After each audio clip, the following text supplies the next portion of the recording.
Assalamualaikum warahmatullahi wabarakatuh. Yap, kembali lagi dengan saya Deska Pertiniartanti, NIM 204105020025. Saya dari Fakultas Ekonomi dan Bisnis Islam, Program Studi Ekonomi Syariah 2. Di sini saya akan menanggapi video dari Bapak Dr. Abdul Wadud Nafis LCMEI yang di situ beliau menjelaskan tentang kebijakan fiskal dalam perspektif ekonomi Islam. Baik, langsung saja. Saya di sini akan memberikan penjelasan singkat dari apa yang sudah saya tangkap setelah menonton video beliau. Yang pertama, kita akan membahas tentang kebijakan fiskal. Kebijakan fiskal adalah kebijakan yang dilakukan oleh pemerintah dengan cara meningkatkan atau mengurangi pendapatan dan belanja negara untuk mencapai tujuan yang diharapkan, seperti mengurangi jumlah pengangguran atau mencapai pertumbuhan ekonomi yang sudah ditargetkan. Kemudian, tujuan kebijakan fiskal ada 5. Yang pertama, pertumbuhan ekonomi. Yang kedua, mencegah pengangguran. Yang ketiga, stabilitas harga. Keempat, mendorong laju investasi. Dan yang terakhir, kelima, untuk mewujudkan keadilan sosial. Sekarang, melihat dari jenis kebijakan fiskal. Yang pertama, ekspansif, yaitu bagaimana pemerintah banyak mengeluarkan uang di masyarakat dalam rangka untuk meningkatkan ekonomi.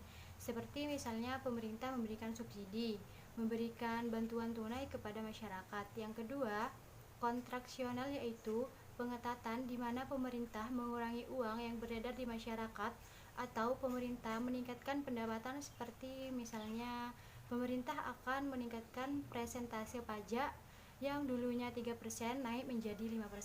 Selanjutnya, komponen kebijakan fiskal. Yang pertama, kebijakan perpajakan. Jadi, jika pemerintah ingin mendapatkan pendapatan yang tinggi, maka pajaknya harus lebih tinggi juga.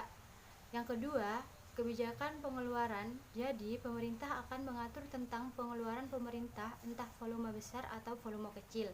Ketika pemerintah pendapatannya banyak, tetapi pendapatan pemerintah kecil, karena misalnya pendapatan dari pajak kecil, maka pemerintah berpikir pengeluaran lebih ketat dan lebih sedikit. Yang ketiga, kebijakan investasi dan disinvestasi. Jadi, bagaimana pemerintah mendorong investasi, memberikan pinjaman pada usaha-usaha tertentu supaya nanti bisa investasi. Yang keempat, pengelolaan utang atau surplus. Jadi, pemerintah berpikir jika pendapatan pemerintah lebih tinggi dari belanja, maka terjadi surplus. Maka, pemerintah dengan mudah mengalokasikan dana yang dimiliki untuk kebutuhan pemerintah dan untuk menggerakkan ekonomi untuk menanggulangi pengangguran. Selanjutnya, instrumen kebijakan fiskal ada 6. Di antaranya, anggaran belanja seimbang, pembiayaan fungsional, anggaran defisit atau kebijakan fiskal ekspansif, anggaran surplus atau kebijakan fiskal kontraktif, stabilitas anggaran otomatis, dan pengelolaan anggaran. Selanjutnya akan membahas fungsi kebijakan fiskal. Apa sih fungsinya? Kenapa sih harus ada fungsinya? Baik, langsung saja. Yang pertama, mengoptimalkan penggunaan sumber daya alam dan sumber daya manusia. Yang kedua, mengoptimalkan kegiatan investasi. Yang ketiga, alokasi. Jadi, bagaimana pemerintah mengalokasikan pendapatan dan pengeluaran yang sesuai dengan apa yang diharapkan.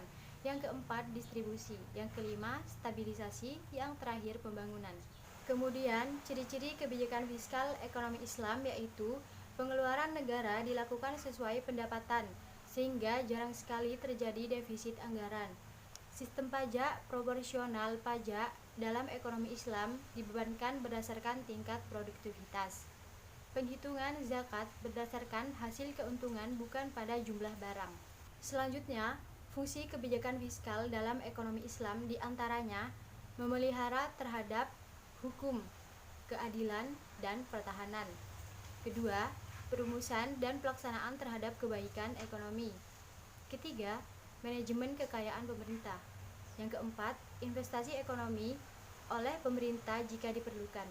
Yang terakhir, instrumen kebijakan fiskal dalam ekonomi Islam ada 7. Pertama, jizyah. Kedua, ghanimah. Ketiga, fa'i. Keempat, zakat. Kelima, kharaj. Keenam, nawaib. Ketujuh, amwal fahla. Cukup sekian yang dapat saya tangkap dan saya pahami, kurang lebihnya mohon maaf. Wassalamualaikum warahmatullahi wabarakatuh.